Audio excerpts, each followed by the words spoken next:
Hello students, this is Rani ma'am from Unique Classes and welcome you again to another session of English। और आज का हमारा session है that is based on fill up the blanks।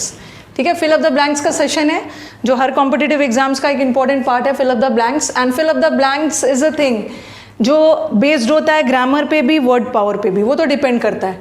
ठीक है, some of the fill in the blanks they are based on word power and some of them are based on grammar. तो आपको दोनों को अच्छा रखना है, ग्रामर भी अच्छा रहना चाहिए, वर्ड पावर भी अच्छा रहना चाहिए ताकि आप ब्लैंक को फिल कर सको। फिल ऑफ द ब्लैंक्स अच्छा होगा, नो डाउट क्लोज टेस्ट में भी आपका हेल्प करेगा। वर्ड पावर अच्छी होगी, ग्रामर, दोनों cloze test fill of the blank same है। चलो आ जाओ, हमारा फर्स्ट सेंटेंस है the candidate's exposition was dash for its brevity for its brevity and clarity. सबसे पहले क्वेश्चन को थोड़ा समझ लेते ताकि आपका काम आसान हो जाए। एक्सपोजिशन का मतलब क्या होता है? मुझे पता है हमारे स्टूडेंट्स कंफ्यूज होने वाले हैं, वो एक्सपोजिशन वर्ड को कंफ्यूज होंगे एक्सपोज से। उन्हें लगेगा कि एक्सपोज तो वर्ब है और एक्सपोजिशन नाउन है, बट ऐसा कुछ भी नहीं है। एक्सपोज ठीक है, वर्ब है, ओके, और जितने भी शन वाले वर्ड्स होते हैं नाउन होते हैं, बट इस एक्सपोजिशन वर्ड का एक्सपोज से कोई लेना देना नहीं है। एक्सपोज का मतलब है किसी चीज़ का खुलासा करना, डिस्क्लोज करना, रिवील करना, उजागर करना। ठीक है, बट ऐसा नहीं है कि एक्सपोज वर्ड के लिए एक्सपोजिशन है। एक्सपोजिशन का मतलब ही अलग होता है। एक्सपोजिशन का मतलब क्या है? एक्सपोजिशन का मतलब होता है एक्सप्लेनेशन। ठीक है, किसी चीज़ का एक्सप्लेनेशन। ओके, तो आप एक्सपोजिशन वर्ड को एक्सपोज वर्ड से नहीं कंफ्यूज होगे। ये बोलना क्या चाह रहे हैं सेंटेंस में, जो कैंडिडेट थे हमारे उनका एक्सप्लेनेशन वॉज डैश, ये फॉर है, फॉर इट्स ब्रेविटी। ब्रेविटी का मतलब है कोई भी चीज़ बहुत संक्षिप्त में, कोई भी चीज़ बहुत संक्षिप्त हो और बहुत सटीक हो, जिसको हम इंग्लिश में वी से concise. What is the meaning of brevity? That is conciseness. Okay, brevity. And what is clarity? Clarity तो मतलब है कोई भी चीज़ वेरी क्लियर। तो जो कैंडिडेट का एक्सप्लेनेशन है that was very clear and that was very concise. Concise means बहुत संक्षिप्त में था, सटीक था, and that is why clear भी था। इतना तो हमें पता चल गया कि कैंडिडेट का एक्सप्लेनेशन क्लियर था, संक्षिप्त में और बहुत क्लैरिटी के साथ समझाया था। इसका मतलब है कि एक्सप्लेनेशन कुछ पॉजिटिव सेंस में जा रहा है, उसका एक्सप्लेनेशन अच्छा होगा। हमें पॉजिटिव वर्ड चाहिए यहाँ पे। अब देखो, रिमार्केबल भी पॉजिटिव वर्ड है, कॉम्प्लीमेंट्री भी पॉजिटिव वर्ड है, और कॉन्स्पिक्वस भी पॉजिटिव वर्ड है, और एक ही वर्ड यहाँ पे नेगेटिव है। I always advise my students to go for elimination. ठीक है, यहाँ तो हम आराम से एलिमिनेशन कर रहे हैं, बट इन द एग्जाम्स थोड़ा सा फास्ट करना है। घर पे थोड़ा होमवर्क करके जाओगे, ऑटोमेटिकली एग्जाम्स में आप आराम से कर सकते हो। व्हाट इज, हाँ, हमें यहाँ पे पहले क्लियर कर लेना कैसा वर्ड चाहिए। We people need a positive word over here. Okay, no doubt complimentary, conspicuous and remarkable, all the three words are positive, but incomprehensible is a negative word. What is incomprehensible? Comprehensible मतलब जो चीज़ें समझी जा सके, और मैंने आपको root word में बताया है, रूट वर्ड में in का मतलब है no, और comprehensible मतलब अंडरस्टैंड करना, नो अंडरस्टैंड, जिसे आप समझ नहीं सकते हो। तो कैंडिडेट का एक्सप्लेनेशन समझने लायक, ऐसा तो नहीं है कि समझने लायक नहीं था। अगर वो समझने लायक नहीं होता तो वो क्लियर नहीं होता। तो ये तो नेगेटिव वर्ड है, बट यहाँ पे हमें कैसा वर्ड चाहिए? पॉजिटिव। तो ये तो हमारा हट गया। ओके, अब हम और भी अपने ऑप्शंस को छाटेंगे। कॉन्स्पिक्वस। कॉन्स्पिक्वस का मतलब क्या होता है? ये भी हमने वर्ड पावर में किया है। कॉन्स्पिक्वस का मतलब है कोई भी चीज़ बहुत क्लियर। तो ऐसा तो दो बार, और क्लैरिटी का मतलब भी क्लियर है और कॉन्स्पिक्वस का मतलब भी क्लियर है। एक बार तो आपने बोल दिया कि कैंडिडेट का जो एक्सप्लेनेशन था वो जाना जा रहा था अपनी क्लैरिटी के लिए, तो फिर से कॉन्स्पिक्वस वर्ड यहाँ नहीं डाल सकते हैं ना, क्योंकि दोनों का मतलब सेम होता है। ये भी हटा। अब हमारे पास दो ऑप्शन हट गया। अब क्या क्या बचा? कॉम्प्लीमेंट्री या रिमार्केबल, इसी दो में से कोई होगा। तो हमारा जो कैंडिडेट का एक्सप्लेनेशन था वो कॉम्प्लीमेंट्री। कॉम्प्लीमेंट्री ये आपने पढ़ा होगा, कॉम्प्लीमेंट और कॉम्प्लीमेंट, दोनों में क्या का डिफरेंस है? आई और ई का। ये कॉम्प्लीमेंट का मतलब है अप्रिशिएट करना, किसी की तारीफ करना, किसी को आप कॉम्प्लीमेंट करते हो। और ये कॉम्प्लीमेंट का मतलब होता है पूरक। पूरक मतलब एक के बिना दूसरा अधूरा है। Man is a complement to women, man is useless without women and women is useless without man, they both of them complete each other, एक दूसरे के पूरक है। तो ये तो अलग वर्ड हो गया। अब यहाँ पे देखो, यहाँ तो तारीफ वाला सेंस नहीं है ना, कैंडिडेट का एक्सप्लेनेशन तारीफ के लिए नहीं जा रहा, तो कॉम्प्लीमेंट्री भी नहीं होगा। यहाँ आंसर हमारा क्या होने वाला है? रिमार्केबल। रिमार्केबल का मतलब है ध्यान देने योग्य। ओके, तो कैंडिडेट का एक्सप्लेनेशन था दैट वाज वेरी रिमार्केबल, ध्यान देने योग्य था। किस चीज़ के लिए, किस चीज़ के लिए लोग उस पर ध्यान दे रहे थे? क्योंकि वो बहुत ज़्यादा संक्षिप्त में था और साथ में it was very clear also. Ultimately our correct answer is remarkable. ठीक है, अब आ जाओ। Dash a walk in the morning will improve your health. ठीक है, आप मॉर्निंग में वॉक पे जाओगे तो इससे आपका हेल्थ इम्प्रूव हो जाएगा। अब ऑप्शंस देखो आपने, ऑप्शंस में क्या फेरबदल है? यहाँ पे गोइंग है, यहाँ पे गो है, यहाँ पे गो है और यहाँ पे गोइंग। बस एक तो अपने ऑप्शंस पे टारगेट करो। ये जो गोइंग क्या है? गोइंग हमारा जीरेंड है। जीरेंड का भी एक देखना, नॉन फाइनाइट वर्ब का भी वीडियो डाला हुआ है, जीरेंड इन्फिनेटिव एंड पार्टिसिपल, क्लियर हो जाएगा। जीरेंड है, गोइंग इज अ जीरेंड। और जीरेंड क्या है? जब वर्ब का आईएनजी फॉर्म नाउन का काम करने लगे उसे क्या बोलते हैं? जीरेंड। ठीक है, जब वर्ब का आईएनजी फॉर्म नाउन का काम करने लगे उसे जीरेंड बोलते हैं। और किसी भी वर्ड को, और नाउन का काम क्या होता है? नाउन का काम क्या होता है? सेंटेंस का सब्जेक्ट बनना या ऑब्जेक्ट बनना। तो यहाँ तो हमें एक सब्जेक्ट की ज़रूरत है। ठीक है, सब्जेक्ट की ज़रूरत है और सब्जेक्ट, जीरेंड सब्जेक्ट बन सकता है क्योंकि जीरेंड भी क्या है? जीरेंड भी नाउन है, एक तरह का नाउन ही है आईएनजी फॉर्म में। तो हमें तो यहाँ जीरेंड की ज़रूरत है। तो ये हटा और ये हटा। गो टू अ वॉक नहीं होगा, गो फॉर अ वॉक नहीं होगा। गो क्यों हट रहा है? आई थिंक क्लियर हो रहा होगा, क्योंकि हमें यहाँ एक सब्जेक्ट चाहिए। ठीक है, और सब्जेक्ट होने के लिए क्या होना है? नाउन या प्रोनाउन होना है।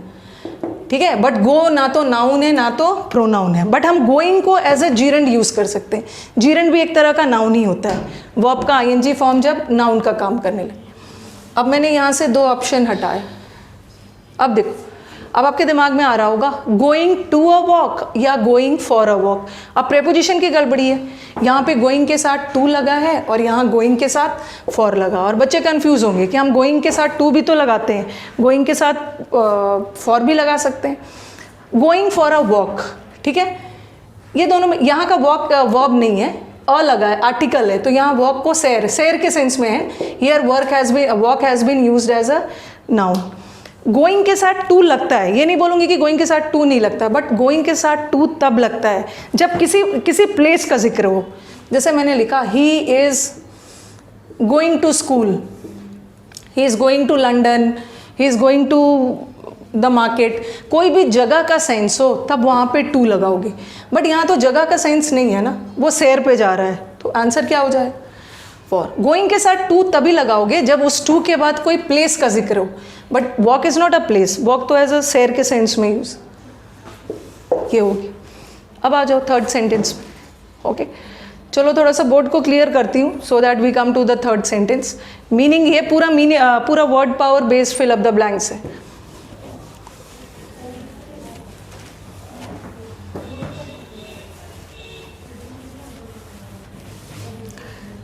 The little girl was knock down, little girl को कार ने ठोकर मारकर गिरा दिया एंड उसने अपना डैश लूज कर गई। अब सारे वर्ड्स को देखो, ये वर्ड है, इसको कंसाइंस नहीं पढ़ोगे, ठीक है, this is not a word to be spelled as conscience, this is conscience. Conscience का मतलब क्या होता है? Your inner voice. कॉन्शियंस का हिंदी होता है अंतरात्मा, your inner voice which tells you the difference between right and wrong. Sometimes आप कोई गलत काम करने जा रहे हो और लास्ट में आपका कॉन्शियंस आपको अलाउ नहीं करता, आपके अंतरात्मा आपको अलाउ नहीं करती है, तो ये तो कॉन्शियंस हो गया। अब आ जाओ हमारा कॉन्शियस। ये कॉन्शियस का मतलब होता है ना सचेत होना, you are aware. Okay, like you are able to, सचेत रहना मीन्स आप पूरी तरह से जागरूक है, you are able to hear, see and speak. आप सचेत हो मतलब पूरी तरह से जागरूक हो, सचेत हो, आपके अंदर वो फीलिंग्स आ रही है, आप आराम से देख सकते हो। जैसे कोई बेहोश हो जाता है, जैसे बोलते हो ना बेहोश हो गया मतलब अनकॉन्शियस हो गया, ठीक है, ना वो देख पा रहा है, ना सुन पा रहा है, ना बोल पा रहा है, बट कॉन्शियस में तो आप ये सब कर सकते हो। The ability to, you are able to hear, see and speak, और you are able to feel, ये हो गया। और हमारा नेक्स्ट वर्ड है कॉन्शियस, कॉन्शियस, ठीक है, कॉन्शियस। और एक वर्ड है कॉन्शियसनेस। ये है कॉन्शियंस, ये है कॉन्शियस, ये है कॉन्शियस और ये है कॉन्शियसनेस। ये दोनों वर्ड बिल्कुल सेम है। ये जो कॉन्शियस है ना, सचेत, ओके, जैसे बोलते हैं ना जागरूक या जागरूकता, so conscious also means the same thing, but ये जो नेस वाले वर्ड है ये नाउन है, ओके, और कॉन्शियस है ये एडजेक्टिव। जैसे एक वर्ड होता है ना जागरूक और जागरूकता, यू हैव द वर्ड, आपके पास वर्ड होता है अवेयर और अवेयरनेस, दोनों में डिफरेंस, मीनिंग तो दोनों का सेम है। ही इज अवेयर, अवेयर है मतलब जागरूक है, so aware acts as an adjective and awareness is जागरूकता, this acts as a noun. In the same way conscious हमारा क्या है, एडजेक्टिव है, और कॉन्शियसनेस हमारा क्या है, नाउन है, ठीक है। और ये कॉन्शियस ये भी हमारा एडजेक्टिव है बट इसका मीनिंग अलग है, ठीक है। ये दोनों एडजेक्टिव है और ये भी एडजेक्टिव है but the meaning is different. Consciousness means a person who is very careful, okay, बहुत केयरफुल लोग होते हैं जो हर काम को सोच समझ के करते हैं, वेरी कॉशियस, वेरी प्रूडेंट, ठीक है। अब हमें वर्ड्स का मतलब पता चल गया, चलो एक बार एक्सप्लेन कर देती हूँ। ये जो हमारा है कॉन्शियंस, कॉन्शियंस का मतलब होता है योर इनर वॉइस, योर अंतरात्मा, दिस इज अ नाउन। जो भी वर्ड OUS से खत्म हो, यहाँ भी OUS है, वो दोनों वर्ड एडजेक्टिव है। और जो भी वर्ड नेस, काइंडनेस, ठीक है, ये सबसे खत्म हो, ये हमारा नाउन है, ये भी भाववाचक संज्ञा, ठीक है। दो नाउन है, दो एडजेक्टिव है, और देखो ये दोनों एडजेक्टिव है बट दोनों का मतलब सेम है। ये तो सचेत होना, you are conscious, you are aware, you have the ability to hear, see and feel, but यहाँ तो कॉन्शियस मतलब यहाँ पे, कंसेंशियस का मतलब यहाँ पे क्या है, कंसेंशियस है, ये कॉन्शियस है, ये कंसेंशियस है, इसका मतलब होता है वेरी केयरफुल, सोच समझ के काम को कर। अब आ जाओ, the little girl was knock down, उसे कार ने नॉक करके ठोकर मार के गिरा दिया, और उसने क्या लूज कर दिया, ऐसा तो नहीं है ना कार ने ठोकर मार कर गिरा दिया तो उसने अपनी अंतरात्मा लूज कर दी। अच्छा हाँ, एक चीज़ और, ये हर है, ठीक है, हर हमारा पोजेसिव एडजेक्टिव है, ठीक है, हर हमारा पोजेसिव एडजेक्टिव है, इसका मतलब है कि हर के बाद एक नाउन चाहिए, ठीक है। हर के बाद, हिज के बाद, हर के बाद, हिज के बाद, माई के बाद, आवर के बाद, ये सब हमारा पोजेसिव एडजेक्टिव है, और पोजेसिव एडजेक्टिव के बाद एक नाउन चाहिए। जैसे her book, their book, my country, your class, एक नाउन चाहिए। तो ये तो हमें पता चल गया कि यहाँ नाउन चाहिए, और कॉन्शियस भी नाउन है, कॉन्शियंस भी नाउन है, ये कॉन्शियस एडजेक्टिव है, ये भी एडजेक्टिव है, और ये नाउन है, और ये हमारा पोजेसिव एडजेक्टिव है। हर के बाद, देयर के बाद, माई के बाद एक नाउन चाहिए, और ये दोनों तो एडजेक्टिव है, ये दोनों ऐसे ही हट गया। अब हमारे पास दो ऑप्शन बचे, या तो कॉन्शियंस और ये तो कॉन्शियसनेस। तो कार के ठोकर मारने के बाद गर्ल ने अपनी अंतरात्मा तो नहीं खोई ना, उसने अपनी कॉन्शियसनेस खो दी, ठीक है। Ultimately this is the correct answer. Okay, चलो एक दो सेंटेंसेस और ले लेते हैं। ओके, चलो let us move to the next sentence. Okay, in the next few days dash to help him, ये हमारा ब्लैंक है, इसमें से हमें वर्ड चुनना है। नथिंग हैज़ बीन डन, ठीक है, is anything done, has anything been done, something is done. अपने ऑप्शंस पे ध्यान दो, ये जो हमारा एनीथिंग है, ठीक है, ये हमारा एनीथिंग प्रोनाउन है, ठीक है, एनीथिंग इज अ प्रोनाउन, यहाँ भी समथिंग प्रोनाउन है, यहाँ भी प्रोनाउन है एनीथिंग, ऑप्शंस पे ध्यान दोगे, और यहाँ भी एनीथिंग प्रोनाउन, हर जगह एक प्रोनाउन का यूज़ है। अगेन जैसे मैंने आपको अभी जस्ट 5 मिनट्स पहले बोला था, inversion is a very beautiful chapter. Okay, beautiful in the sentence कि most of the errors they are based on inversion, बहुत सारे इन्वर्जन बेस्ड एरर्स है। अब सेंटेंस पे ध्यान दो, एनीथिंग हमारा प्रोनाउन है, और किसी भी वर्ड को सब्जेक्ट होने के लिए क्या होना है, नाउन या प्रोनाउन। तो ये हमारा जो सेंटेंस का सब्जेक्ट है उसके बाद वर्ब आया है, यहाँ पर जो हमारा वर्ब है वो सब्जेक्ट के बाद आया है, और यहाँ पर जो हमारा वर्ब है वो सब्जेक्ट से पहले आया है। तो कुछ ना कुछ हमारे एग्जामिनेशन पेपर सेटर ने कुछ ना कुछ तो क्लू दे दिया है, एक जगह सब्जेक्ट के बाद वर्ब डाला है और एक जगह वर्ब सब्जेक्ट से पहले डाला है। फिर अगेन देखो, यहाँ पे हमारा सब्जेक्ट से पहले वर्ब है और यहाँ सब्जेक्ट के बाद वर्ब है। एक क्लू तो हमें इन्वर्जन वाला ही मिल गया। और अब देखो हमारा, अब हमें डिसाइड करना है सब्जेक्ट से पहले वर्ब आ गया उसको क्या बोलते हैं, इन्वर्जन, और सेंटेंस में इन्वर्जन की ज़रूरत है कि नहीं।